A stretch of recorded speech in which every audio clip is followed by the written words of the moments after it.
Paulo Contis hindi man lang daw nagpakita sa birthday party ng kanyang anak sa katatapos lang daw na birthday celebration ng anak nila ni Lian Paz kamakailan lamang. Napabalitang hindi dumalaw o nagparamdaman lang ang aktor. Biro nga ng kanyang manager na si Lolit Solis. Baka nahihiyang magpakita itong si Paulo sa mga magulang ni Lian dahil wala man lang daw siyang naibigay ni isang kusing para sa birthday party ng anak. Magkagayon pa man, napabalita namang umuokay na ang komunikasyon ni na Paulo at Lian kahit hindi sila tuluyang nagkakabalikan. Ayon pa sa dating miyembro ng dance group na EB Babes, dumaan daw sila ni Paulo sa counseling sa tulong ng pambansang kamaon na si Manny Pacquiao.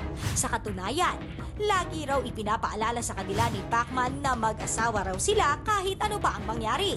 Pero nang tinanong si Lian mula sa isang panayam kung may pag-asa pa bang magkabalikan sila ni Paulo, sinabi niyang hindi siya ang makakapagdesisyon sa bagay na ito. Masyadong sobra at masakit raw ang kanyang pinagdadaanan kaya mas okay na muna sa kanya na umaayos ang komunikasyon nila ni Paulo. Samantala, napabalita ring may bagong manliligaw itong si Lian na isa raw niyang kaibigan nang siya ay nag-aaral pa lamang sa Cebu. Umami naman siyang nagkita silang muli ng kaibigang basketball player pero hindi pa siya handang pumasok sa isang relasyon. At kung sakaling magmahal daw siyang muli, ipapaalam raw niya muna ito kay Paulo. At hindi katulad ni Paulo na hindi nagpaalam sa kanya nang nagmahal daw ito ng iba.